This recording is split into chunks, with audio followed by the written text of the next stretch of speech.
Welcome everyone to Pucknology After Dark. I am your host for the night, filling in for Eric Kura, Puckguy14, who is on his way back from the tank tonight. He will be on as well. So you can follow me on Twitter. I'm at ChrisJWS. If you like what we do here, please consider hitting the subscribe button. If you want to get involved with the show, you want to give your thoughts on the game, use the Pucknology hashtag Pucknology After Dark. You can follow us on Twitter at iReadPucknology, at ChrisJWS, at PuckGuy14, and at Pucknology. Let us know what you think. So tonight I am joined by Ian Reed, who I've already mentioned once here. Hey everybody. What a game. Uh, the frustrating thing about this game is that, in my opinion anyway, is that it really wasn't that bad. But when you look at the record, the home record, it just makes this game so much worse than maybe it is already, in my opinion. I don't know. I didn't think it was that bad of a game. The Sharks were in it. They had their chances. They just couldn't bury them. Yeah, I agree. We'll get more into that in a minute. Also joining us live from outside the tank, we have Puckeye himself, as well as Gentry, as well as Mrs. or the soon-to-be Mrs. Puckeye. How's it going, guys and All gal? right. I just unmuted it, so she was just saying that there is no ring just yet, so she's not unfortunately taking the Mrs. Puck guy yet. Nope. Wow. What a game. I'm gonna actually let Amy say her thoughts about tonight's game. Amy, what are you saying? They definitely need to work on their power play. Their power plays suck ass. The first one was pathetic, so I was hoping that the second one would be a little bit better, but it was just as bad. And Jones did good, although the first goal I probably could have caught and blocked myself, because that was lift his glove just a little bit higher and he would have had it. That was just my angle. And I feel like there were some holding calls that were not called, and I still don't understand why exactly when they headbutted, why did our player get in the penalty box? Well, he apparently slashed the guy first before. Well, I don't care. That was bullshit. All right. And then. All right. We'll come back to you in a little bit. Gentry, we'll let you get your thoughts tonight. I'm running out of ways of saying that this team sucks. So I'm just going to say they suck. They played a piss-poor game. They had a piss-poor power play, and, of course, they produced piss-poor. So many EPs in that. This was just a travesty of all numbers. I haven't seen something this bad since Sheely's box office return. Wow. Are they piss poor at sucking, if you will? I'm sorry? I said, are they piss poor at sucking? Are they piss poor at sucking? Well, they piss poor at blowing. They just piss poor at everything. Oh, tell them about our fans. Oh, yes. And we want to say thank you to the fans that were, I guess, in the LinkedIn area. Apparently, the LinkedIn people love to lean forward where I can see their ass cracks and root for both teams at the same time. No, I'm not talking about that. I'm talking about how many Detroit fans and how little Sharks fans were there. Yeah, that was a big notice. At least half of the arena was filled with Detroit Red Wings fans. And it wasn't a sellout. Your team has a history of winning. Having an owner who gives a crap. And, Yeah. I know in the past, like I've been there a lot with Red Wings games. They usually do show up pretty well, but yeah, that's pretty disappointing to see a 50-50 representation there. So real quick on the game, so I'll give my thoughts real fast. I know everyone already, but I actually thought the Sharks were the better team, and they probably should have won this game. Like their power play, as you said, was mediocre, but most of what they did was actually pretty decent. I thought they controlled the puck well. They got a lot of zone time. The actual problem, and as much as I love Jones say, he was outplayed by his compadre on the other end. Like the goaltender for Detroit, did a much better job than Jones did. And Jones did a good job. Just he stole the game. Jones played well. So I know, Ian, you gave your initial thoughts. What else do you have anything else about this game?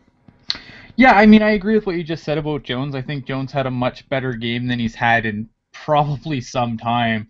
I've kind of been really, I don't know, I've been really salty about the Sharks in general lately, and one of the things was, maybe it's time to stop giving Jones a pass. Tonight, I'll give him a little bit of a pass. I thought that, he probably, that second one, really he should be having a word with the two teal jerseys standing in front of him that kind of let that shot through. I don't know.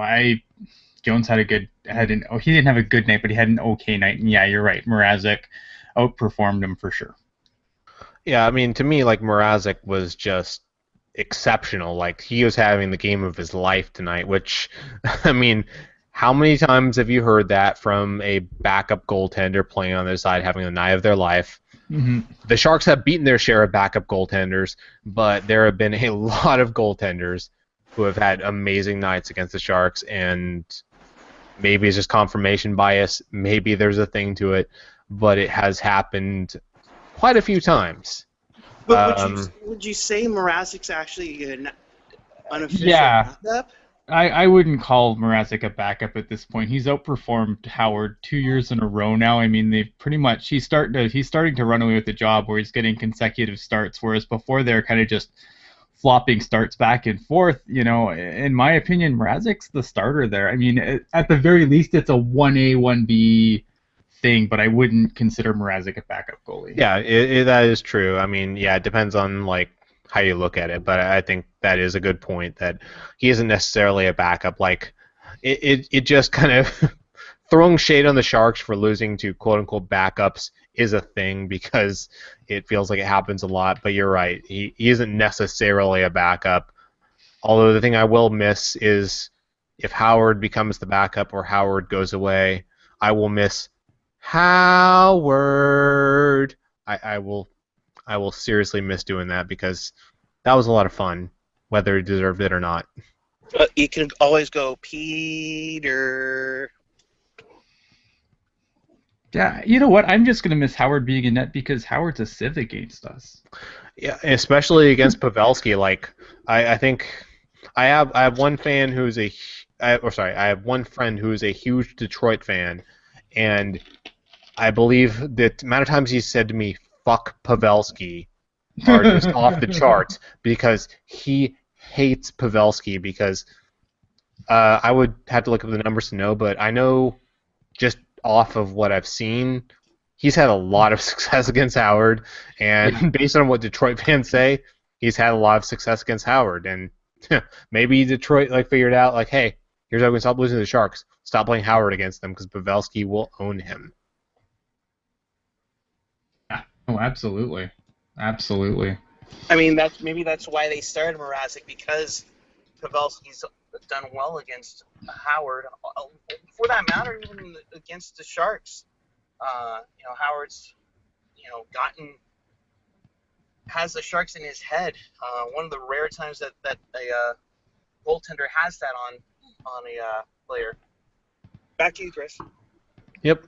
I mean, the Sharks have had a decent amount of success against Howard. Like, I mean, when they started being able to beat Detroit, not just in general, but in Detroit, it was right around the time Howard became the full-time guy in, I think it was 2009 or 10.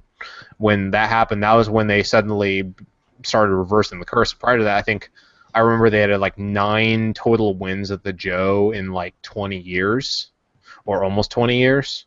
And then suddenly they could beat the Red Wings at the Joe. They could beat the Red Wings, period. And that was right around the time Howard took over. I don't necessarily believe in having his number, but they were a lot better against him. Oh yeah, absolutely. Yeah, no, absolutely. Yeah, and unfortunately, the moment that the Sharks got better against the Red Wings, that was when they're like, "Hey, realignment, guys." let's move the Sharks and the Red Wings into separate divisions. And speaking of that, so this is one of the things I wanted to bring up. I tweeted this earlier, but I really miss when the Sharks and the Wings were real rivals. Like they were serious rivals for a good decade or more. It may even longer if you start from the Jamie Baker goal.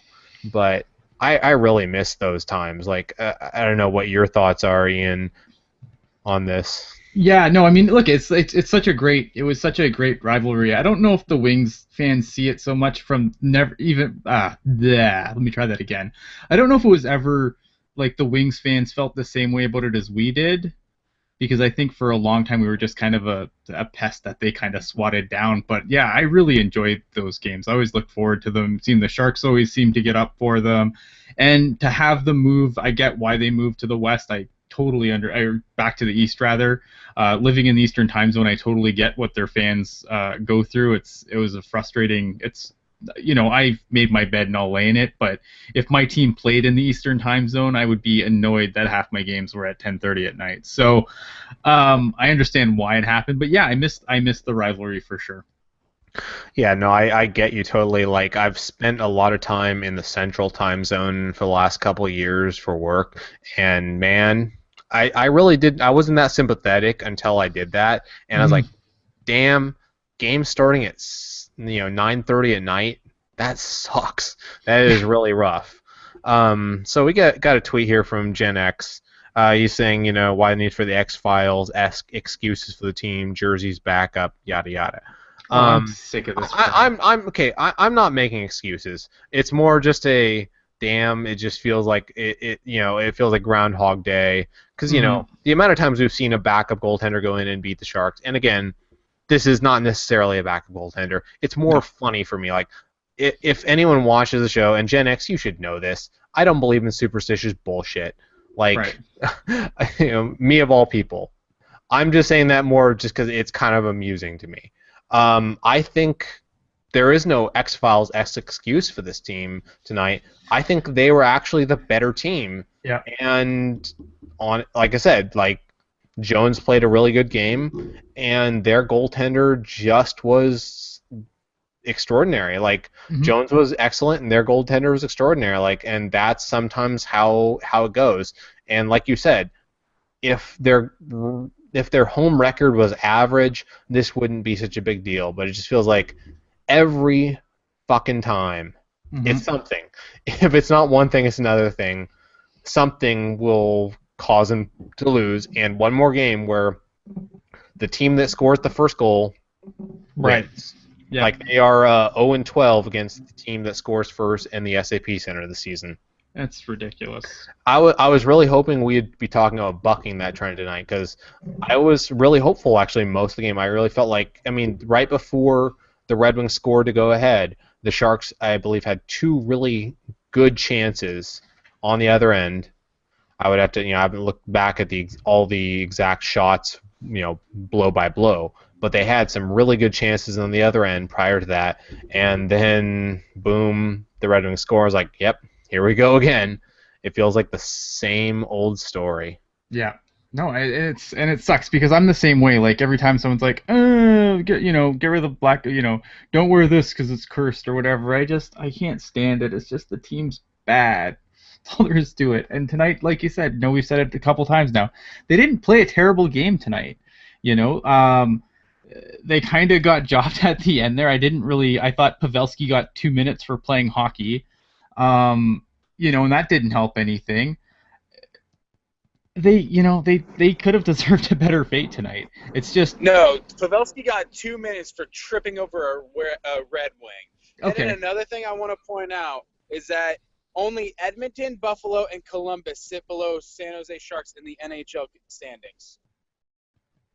That's a scary thing. Yeah, that is bad. We've known this for a while though, that like if they weren't in the Pacific, they would be pretty far out of it. I haven't gone through blow by blow and looked at every bit of the standings, but if they were in any other division, they wouldn't have much of a chance right now. Right. We're not even talking about playoffs. We're talking about, we gave Boston Austin Matthews maybe. That's what we're talking about at this point. Yeah, the Pacific Division is are you sure you're that bad division? Like, are you sure you don't want to make the playoffs if you just give your best effort. Maybe. No. I don't know. Ian? Sorry, I was just laughing. Chester Chivo just going back to the thing that Gen X posted on Twitter. He's like, the excuses out there, and I thought that was just fantastic. And with our standings at right now, Boston would possibly get the number 5 pick in the draft in this coming draft. Yeah, I mean that's brutal, and not only that, like that would be the highest they would draft, but the top 3 spots are up for grabs in the lottery this year. They could easily move up to one of the top 3 picks, and I don't want to see that. I don't think anyone wants to see that. It'd be such a huge.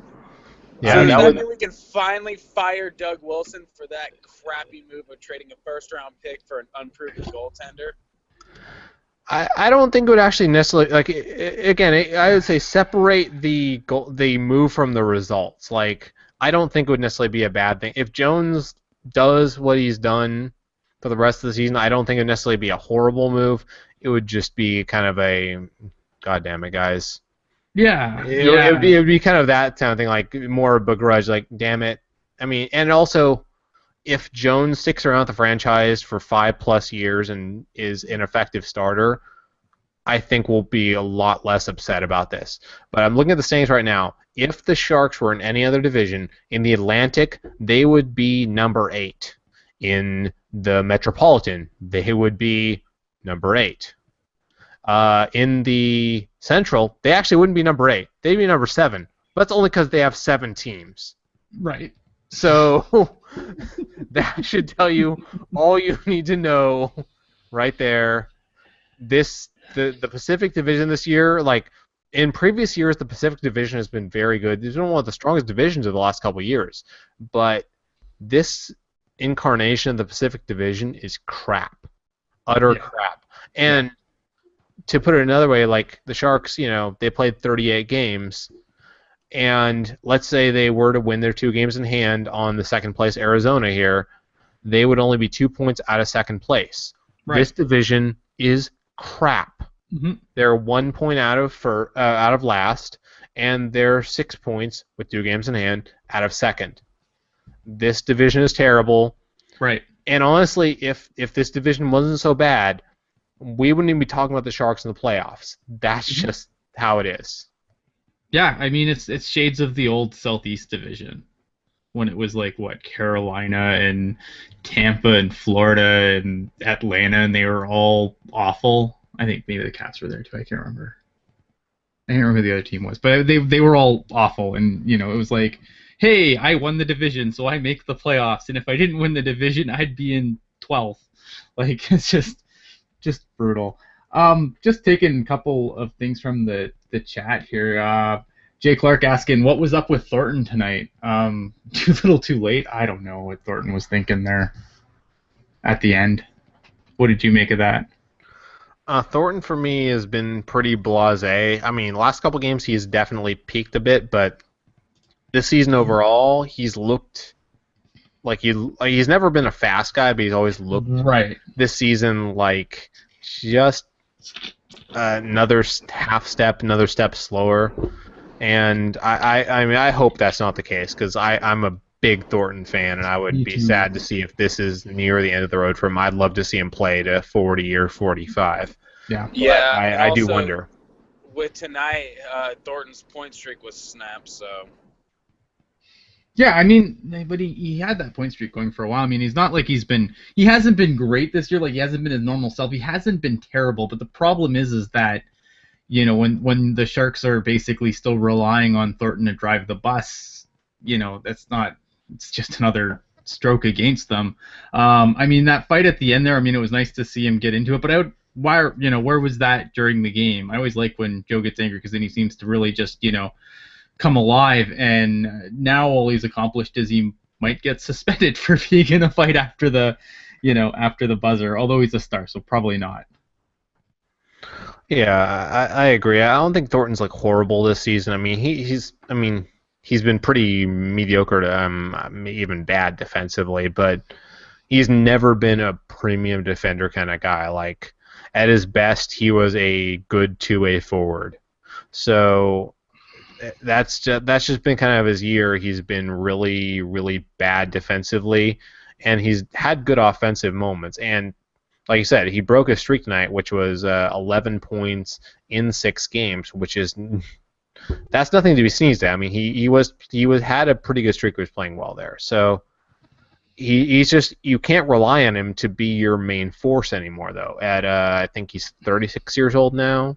Yeah. I have to look up the exact birthday, but I think he's 36 years old. 36. Yeah, but then You again, can't expect him to be the engine of your team. That's No. not but realistic. then again, so if you're not expecting him to be the engine of your team, then why do you sign him for a 3-year extension and a no movement clause? Because When you have Doug Wilson's a teams like moron. Tampa Bay trading away their old players and getting younger assets back, and then they're going to the Stanley Cup final.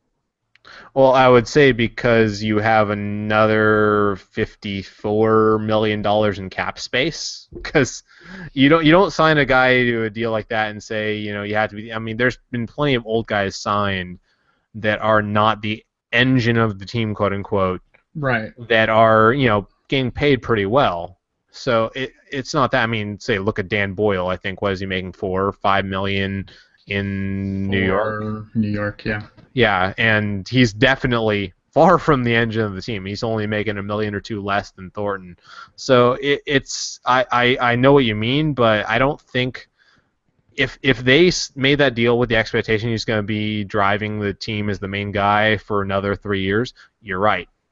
That's a bad bet. I think expecting to maybe a complimentary piece at that much money, I think that's definitely a reasonable expectation and a good bet. But he can't be the guy to drive the team anymore, and doesn't just based on the results on the ice. I don't think that's the case. And it's funny because, going with this whole theme of like who's driving the team and everything, I wrote in my game preview today on Pucknology that, when you compare these two teams, because this is the team that we're supposed to emulate, right? It's always been the Detroit model, the Detroit model, the Detroit model. And I kind of just highlighted how terribly we've followed this model. When you look at the top 5 scorers for, even the top 10 scorers, there's only one guy in their top 10 scorers on the team that's not homegrown, and that's Mike Green.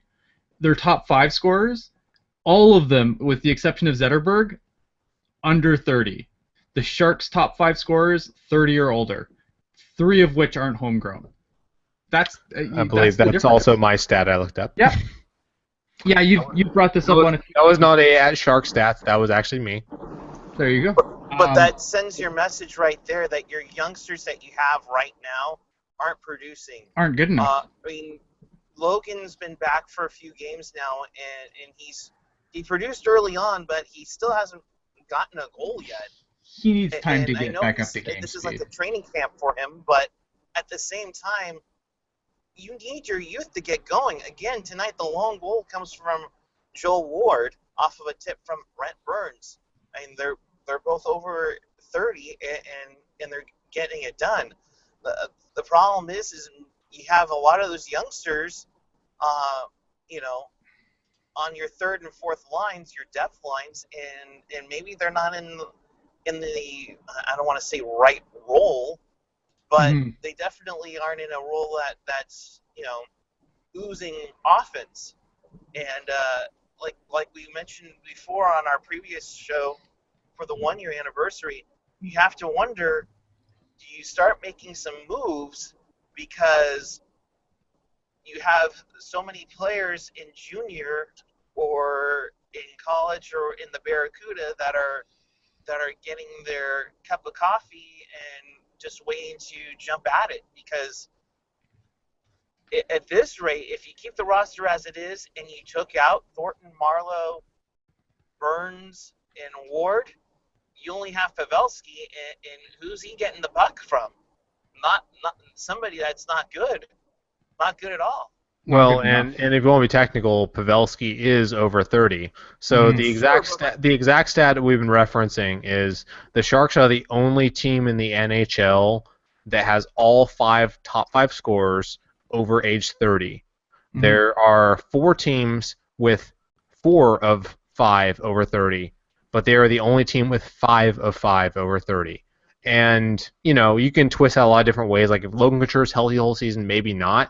Maybe but not. That would still put them in 5 teams out of 30, assuming Logan Couture was healthy, Right. and in their top 5. So this team is clearly, I mean, just if you want a way of saying they're old, they're old. And that's not a terrible thing, because the Red Wings, they've been kind of an older team too, but they've won the cup. Well, okay, let's be real. Whatever. Let's just say, because the whole blah blah won the cup, whatever. Yeah. But they are a team from top to bottom. They have young guys making big impacts, not just coming and going. Which I said, I love some of our young guys. I love Hurdle, I love Nieto, but they have definitely struggled this season. And I think Hurdle, his struggles are a little exaggerated because his point production hasn't been there, but his production in other areas has been there. He's gotten shots. He's gotten shooting like face-offs. 4% though.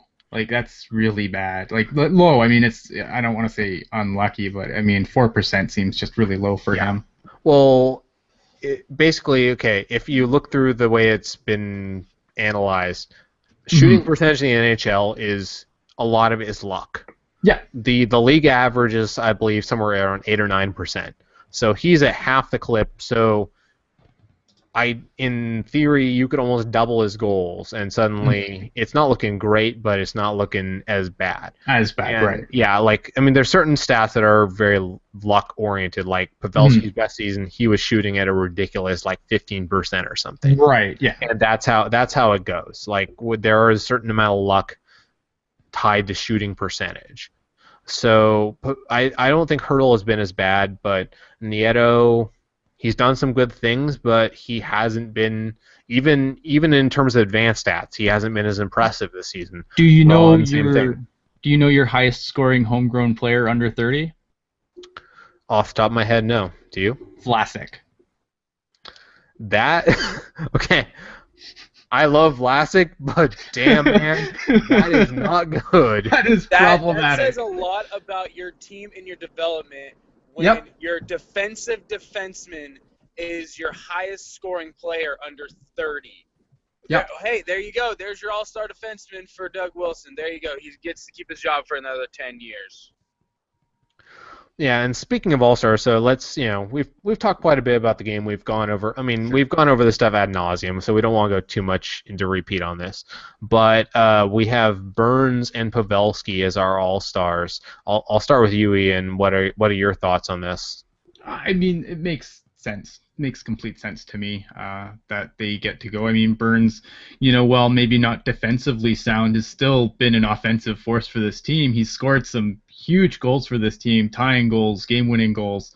I feel like whenever the Sharks need a goal, it seems like it's Burns that's coming through and scoring it. So, Burns I have no problem with. And Pavelski. I mean, he leads the team in points, and I think he also leads the team in game-winning goals with, I think, 8 or 9 or something like that. So he leads the entire NHL in game-winning goals. Well, there you have it. So there you go. There you go. Yeah, I mean, you can't really complain. 2 guys for a team that's as mediocre as it is, having 2 guys go, you can't really argue. But you also got to think about this is that if John Scott gets to go to the All-Star game before Pavelski does, that's kind of a slap in the face of Pavelski, because he has worked his ass off consistently over the past couple of years, and he has never been given a shot, and finally he gets a shot.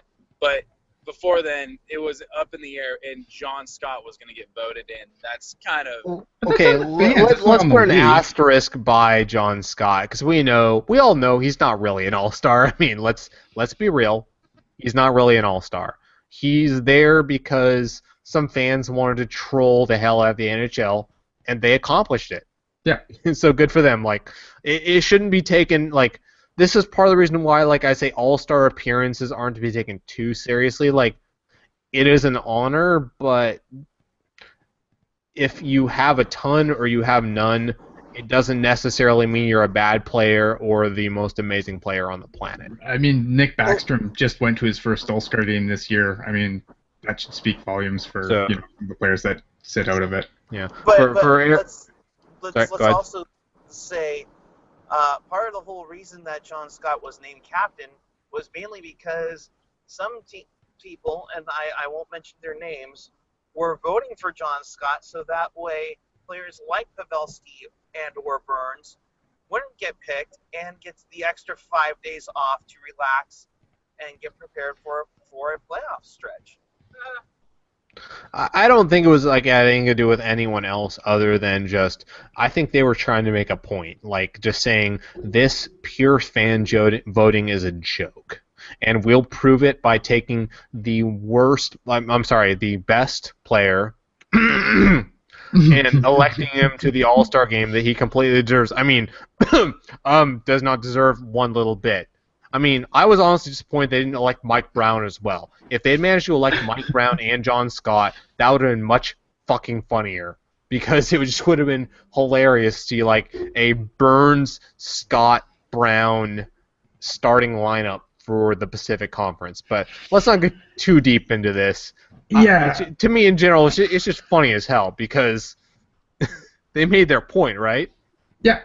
Yeah, I mean, you know, the worst thing that it's going to be interesting next year to see if the fan voting gets taken away because, you know, the All-Star game is quote unquote for the fans. So do they take the All-Star vote away from the fans next year? I don't know. I mean, I don't know what they do in this situation. I mean, the All-Star game doesn't really, you know, again, like you said, it's an honor, but it doesn't really mean anything. And I'd rather, you know, John Scott's a hilarious guy, you know, and I'd rather see like a guy with personality there during, you know, mic him up, whatever, than some of these guys that are just cardboard the second you put a mic in their face.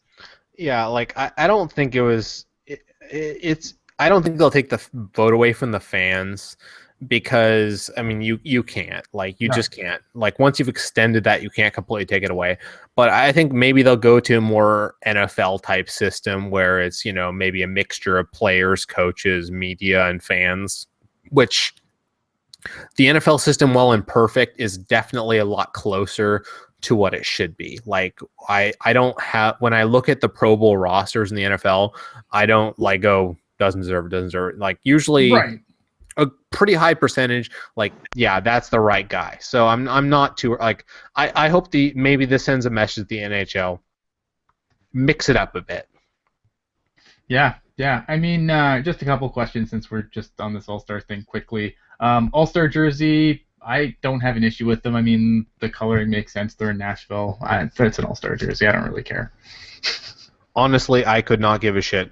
But yeah. I know Eric probably does. So, Eric, what do you think of the All-Star jersey? Okay. As a logo designer and jersey designer of many years, I gotta say, and I put this on Pucknology.net yesterday. You know what? It's a solid design, but it would be great if it didn't replicate what the Avalanche and Wild and essentially what the Red Wings and Blackhawks are wearing for the Stadium Series, or what the Sharks and Kings wore last year in the Stadium Series, or what the Arizona Coyotes are wearing full time, or for that matter, what the Colorado Avalanche is wearing for their third jersey. And I know the designer, and I know he was bummed that I called it out about it. But when you're using the same design on 10 different jerseys, it's reeking. It's getting stale. It's getting old. I mean, now that being said, I love what they're doing with the numerals. I think it's going to be very cool. I like how the fancy stitching or whatever they're doing with it. However, I think they could have done a lot better. And because this thing is in Nashville, I was expecting a little more Nashville sense than just the Tennessee 3 stars on the middle of it. I just think it could have been done a lot better.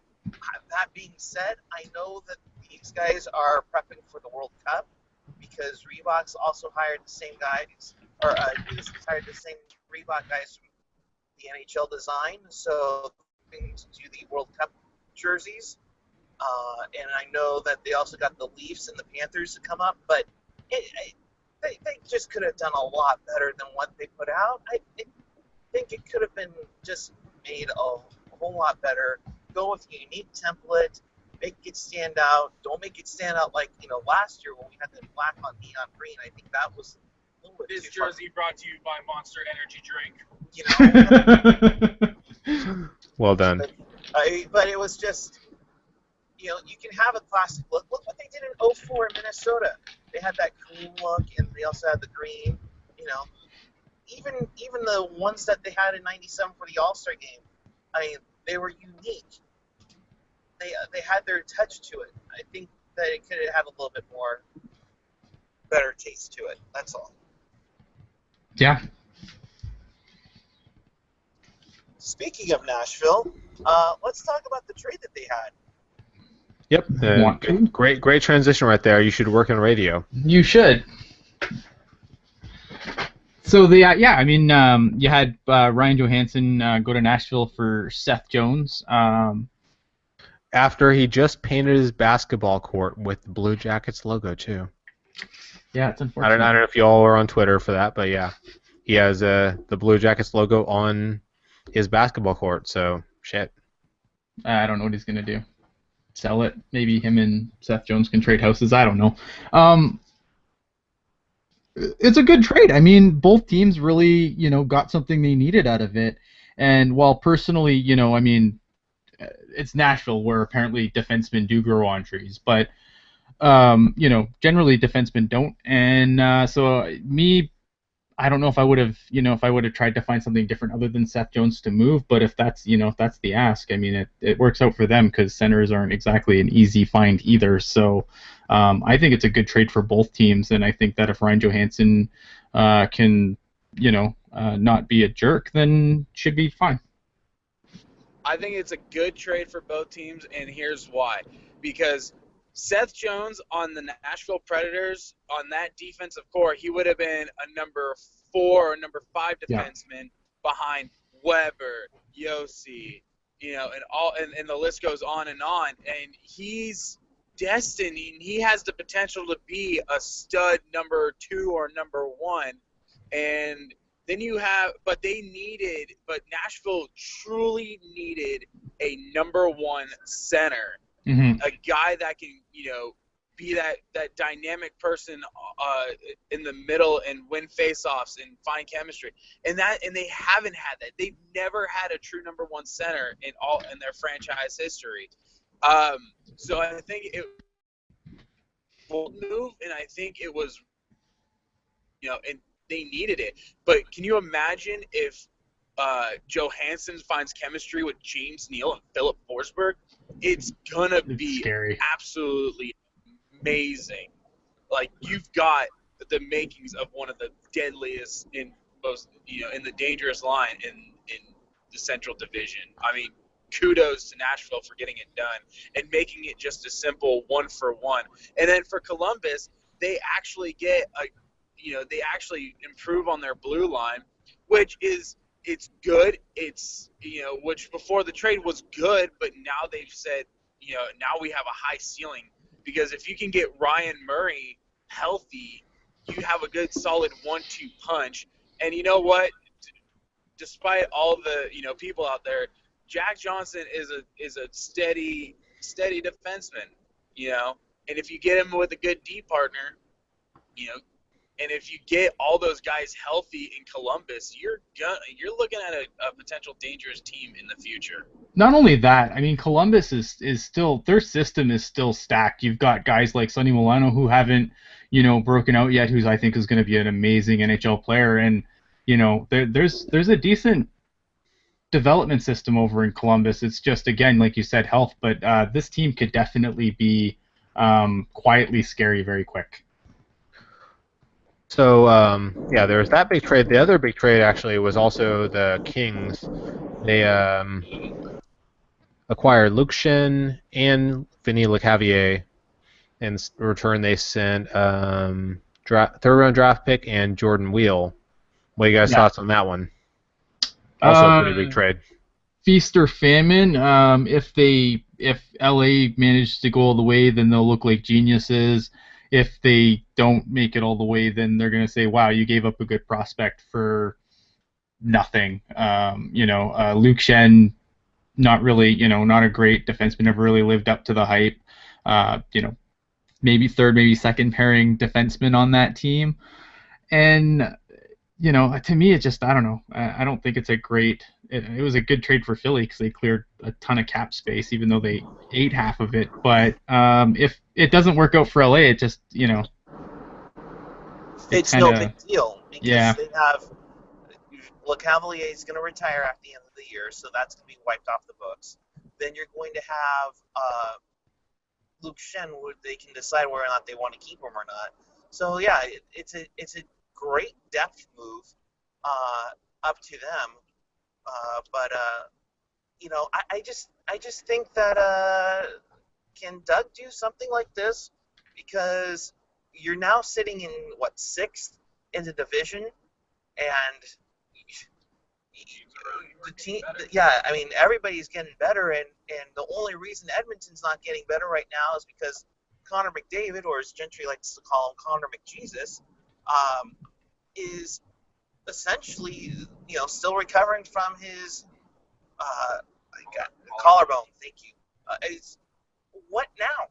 I mean, seriously, there are so many red lights going on right now with the Sharks, and they're doing nothing. Okay, and I agree with you, but the problem is Le Cavalier. This isn't.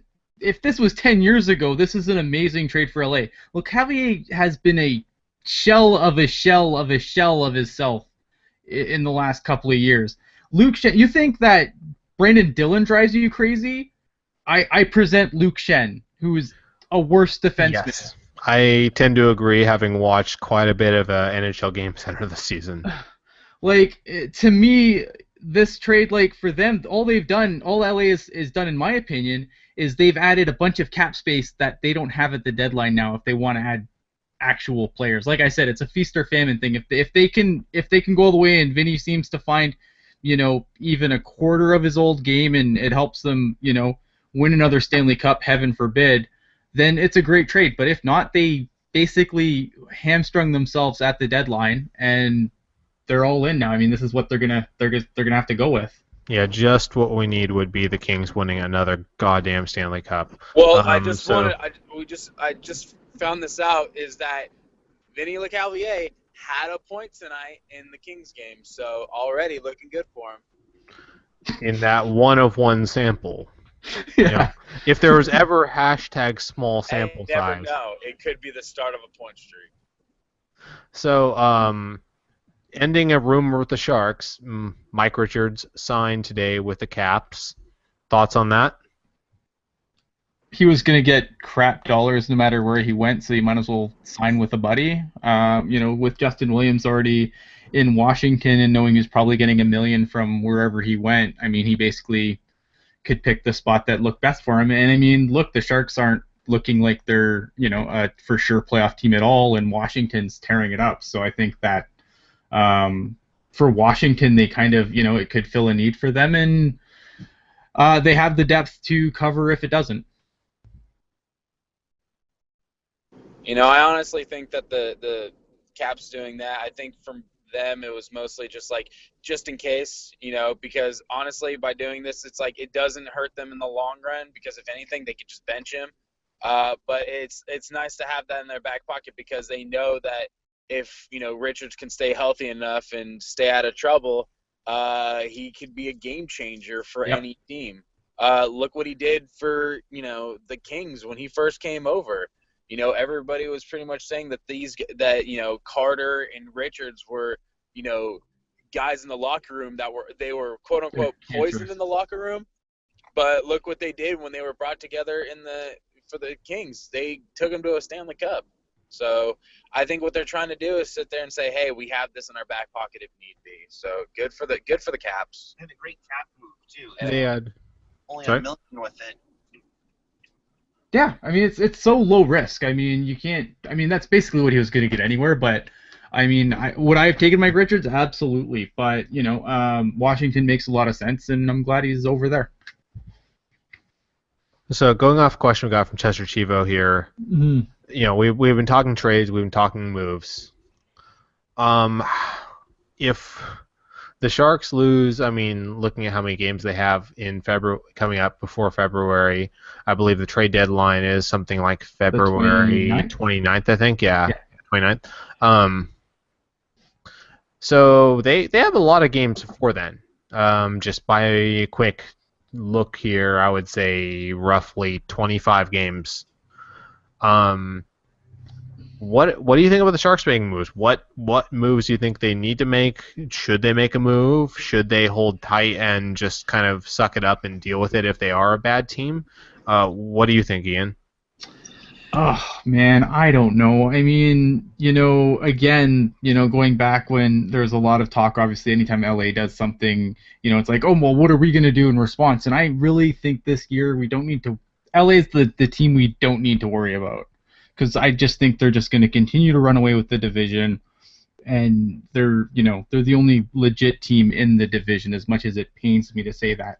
So getting into an arms race with LA is just not the thing the Sharks need to do at this point. Honestly, I would just ride this year out. You don't have, unless you can like sell off, unless you're actually going to legitimately go into a rebuild. But again, you don't have that first round pick. So this year, I think you ride it out. I mean, you don't have a ton of cap space.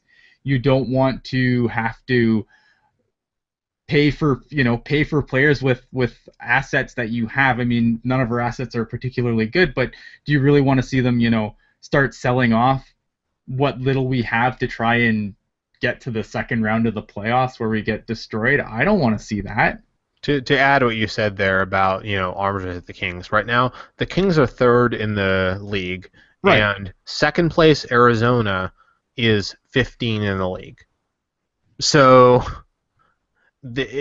like you said, I tend to agree with you that getting an arms race in LA right now, like I think emulating LA is not necessarily a bad idea, but trying to be overly reactionary, and this is one of the things I think the Sharks have made one of their talking points, but it is kind of true. Mm-hmm. They don't want to be the overreactionary team. Like I heard Dan Rusnowski on the radio today saying the Sharks do actively try to avoid being overly reactionary. I mean, other than trying to demonize Joe Thornton after that.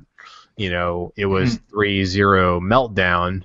They're generally not that reactionary, and I think that actually is a good thing. You don't want to overly react to one event. But I haven't heard anything from Eric and Gentry yet, so what do you guys think? Well, we made it to Pleasanton, so I dropped Gentry off along with Amy, so they're essentially going to follow me home. But basically, Gentry and I are kind of in the mix here of saying you should make a move, see what you can get from some of these guys that you have on our team that's probably not going to be here next year. We're looking at you, Matt Nieto, or even maybe Tommy Wingles. You could see what you can get in return for these guys because, again, you have Rourke Chartier, you have Jeremy Waugh, Timo Meyer, Nikolai Goldobin. You have a number of players that are supposed to be the guys that are going to be mainstays on your team for years to come, and there's not going to be any room for them. And you can't wait for Joe and Patty to get out of their contract after next season, and it just seems a little redunculous. That's all. But I would explore some trades with some of these guys. I mean, how many years does Joel Ward have? 4. 4? 3. Four? Sorry, 3. 3? Okay, Yeah. that might be tough to move at the deadline, but if this team isn't going to go anywhere, it's it's something to ponder if you can get a nice return out of it. I tend to agree with you in the sense of like if they should explore. Yeah, for if sure. they can get good value, yes, but here's the thing. Don't make a move for the sake of making a move. That is what in sports in general, that is one of the worst ideas possible. Occasionally it pays off, but don't be fooled by that. Make the right move. Like, I mean, to use an example in real life, like I'm a beer collector / trader. I don't just make a move because I can get the beer I want or whatever. I don't undersell what I have in my own inventory. Just to put it that way, like you don't like sell you don't sell low in order to get what you want because it's a long-term game. You're trying to win over the long haul, especially in sports. Yeah. You don't want to sell your guys low. So if they can get the right offer for a Matt Nieto or Wingles or any other player, probably not. But if they could, go for it. But don't make a move simply for the sake of making a move. That is not to insult anyone watching or us. Yeah. But that is a fan reaction. Like, that's one of the things that bugged me right after the meltdown in the playoffs was I said, you know what? If I'm GM, I don't make a move because that team was really freaking good. That team, it did have a bad moment and it didn't get it done. But that was a really good team. Don't try and mess with that. Try to see if you can get it back and maybe get it back fully healthy. And that's one of the things that bothers me. Like, don't be overly reactionary. So I say do what you can, get good value. So Ian, did you have any thoughts? Yeah, I mean, just going on the, in the prospect, some of the prospects you listed off, I think, to me, honestly, some of these guys, like, especially if you're going to stand pat with some of these guys, like, I don't think you're going to find a taker for Wingles' $2.5 million right now for his production. There's no way you're going to find a taker than that. His value's never been lower. Nieto, I don't think Nieto's value is very high right now either.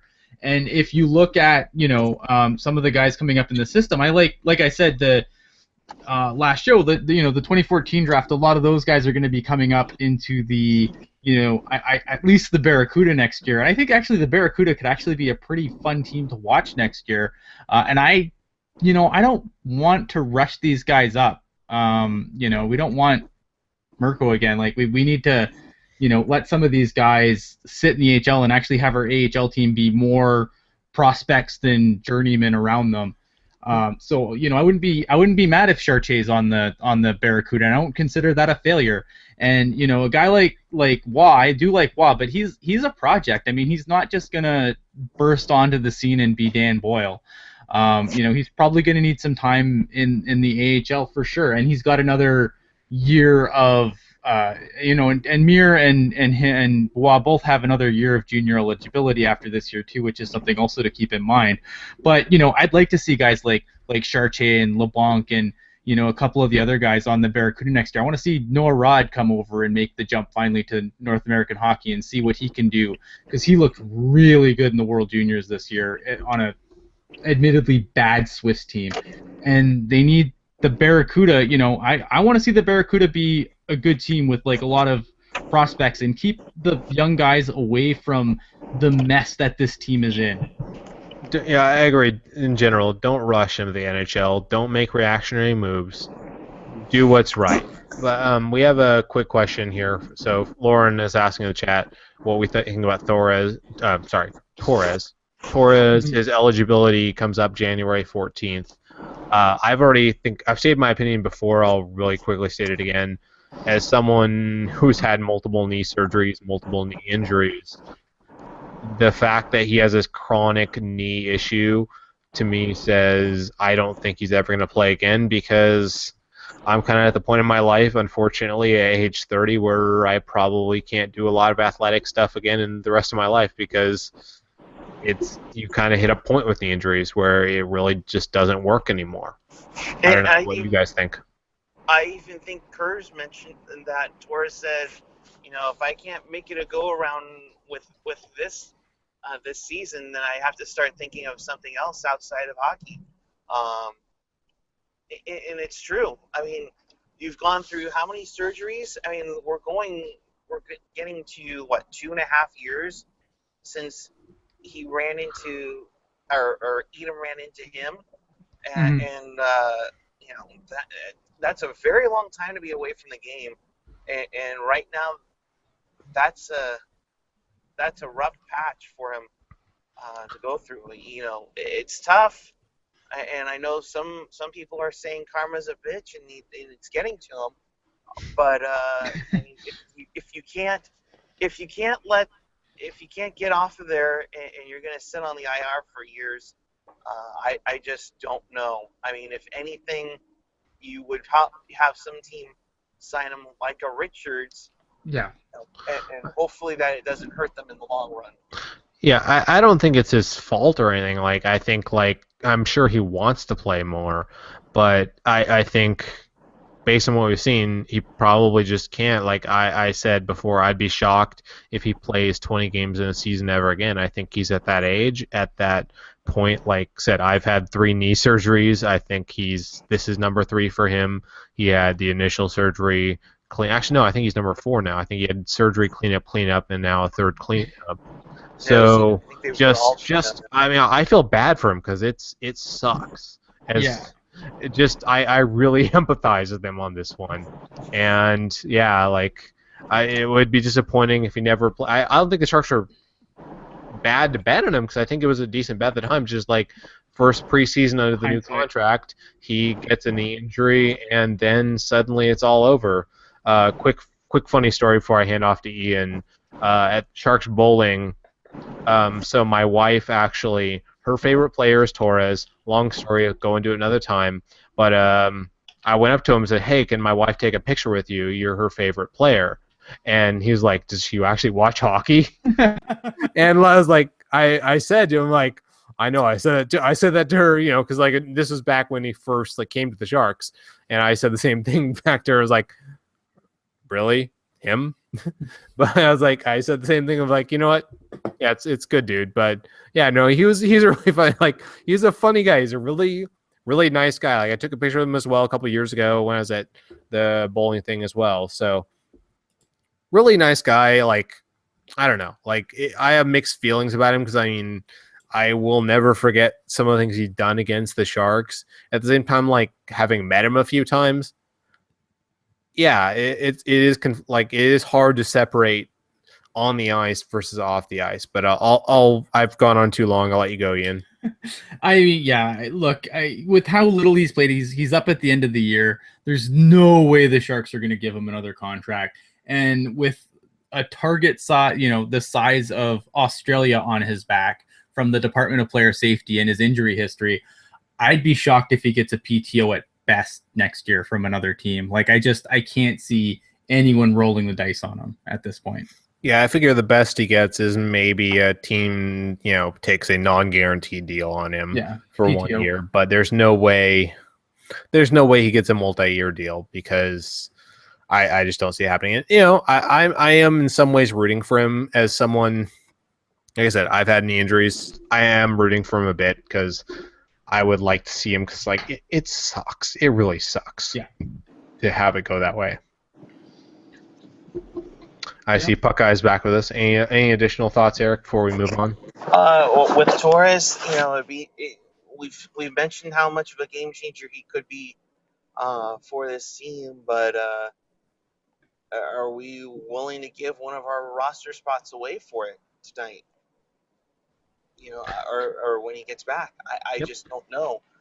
For that matter, there is an aspect that he does bring, and that was the hitting. Mike Brown did a few of that tonight, but the physicality, I'm just not sure where it's at, except for, of course, at the end of the game. Yeah. So yeah, I think that about covers it. So one funny note from tonight. I don't know if you guys were aware since you were there, Eric, but Jim Harbaugh was in attendance tonight. I guess he's back with his family since the college season is over. Any quick thoughts on that, Eric? Well, I obviously know he wasn't interviewing for the 49ers job. All I know about the 49ers job is today, David Shaw, for those who don't know, David Shaw was Harbaugh's predecessor at Stanford, told the 49ers to blow him. So. Wow. Yeah, I don't know how much you follow American football, Ian, but the 49ers are a giant mess. And yeah, I know that just like the ex-girlfriend is in town.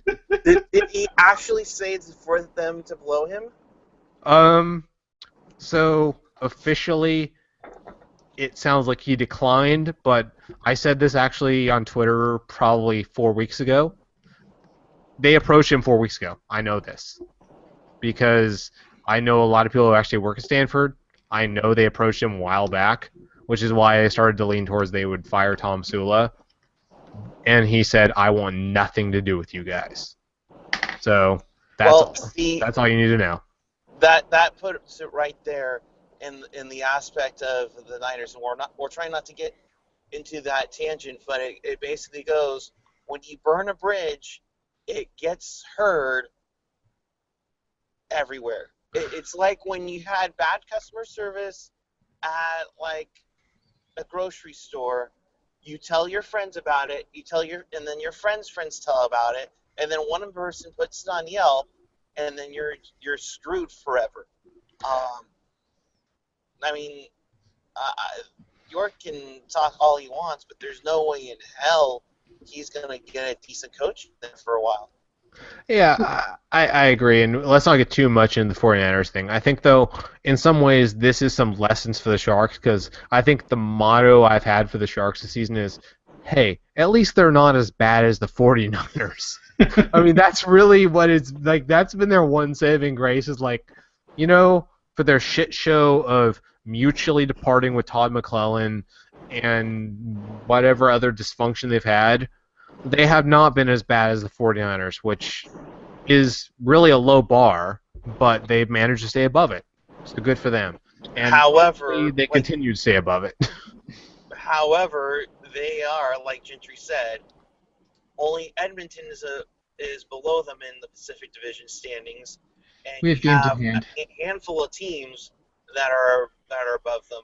It's amazing. They had a 4-day stretch where a win could put them in second place in the division. Now they're 6 points out of second and falling mightily, with Vancouver, with the lack of rows that they have. They just are letting this get away. I mean, they have a chance to sneak into a playoff spot and are just letting it fall apart. But the Sharks have 3 games in hand on some of these teams, 2 games in hand on others, and no less than 1 game in hand on the rest of the division. So these other teams, like the Vancouver Canucks that you just mentioned, they've played 3 more games than the Sharks. They only have 41 points. I mean, yes, if the Sharks blow those games in hand, then it's a disaster. But the disaster isn't as big as the standings are making it look. The Sharks have played less games.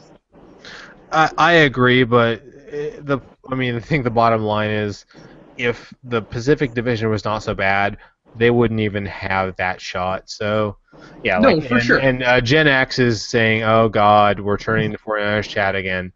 But I mean, there is, if you live here and you watch, there is a significant parallel between the trajectory the Sharks and the Niners have taken in that same span, from summer, like winter to summer of 2014 to now.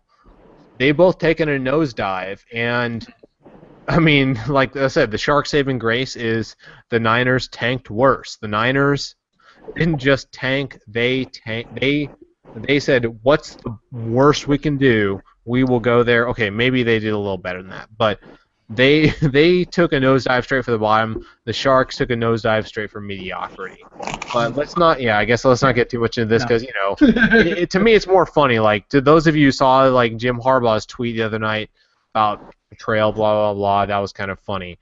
Other quick note from tonight, in general, Pavelski is the Sharks' first captain in the All-Star game since Marlowe was named as an alternate in 2008-2009, right before he got stripped of being captain. Yeah, that was their President's Trophy run when they had the game in Montreal. And in fact, if my memory serves correctly, Joe Thornton was the captain of the Western All-Star team in Montreal. Was he? I don't think he was. I believe he was. There, but I'm not sure. And if you guys search for the 2009 All-Star game, Joe Thornton, I believe he wore the C, ironically enough. Okay, well, we'll have to leave that to our Pucknology After Dark research department. Yeah. Another quick note, Barclay Goodrow is an all-star in the AHL. Thoughts on that?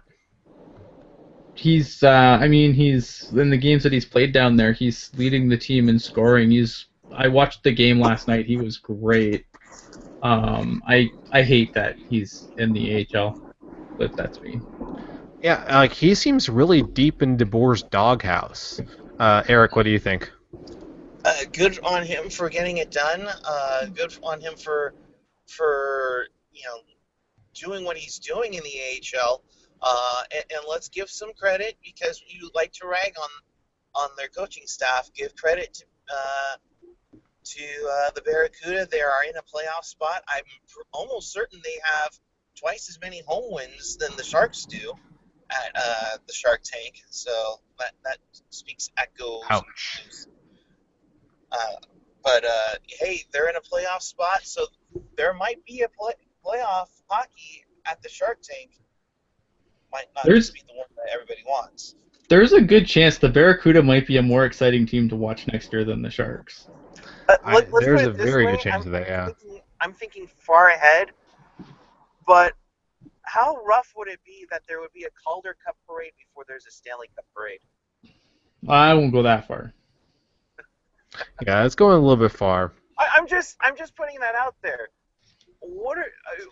How rough would that be to the organization that they're going to have a Calder Cup parade because the Barracuda won the championship in the American League than the Sharks did in the National Hockey League? Well, that means that the future is good though, because if the team's actually loaded up with actual prospects, then that should make Shark fans happy, because that means that we've actually probably fired Doug Wilson and have a new coaching, and have just like a new front office that actually found decent prospects.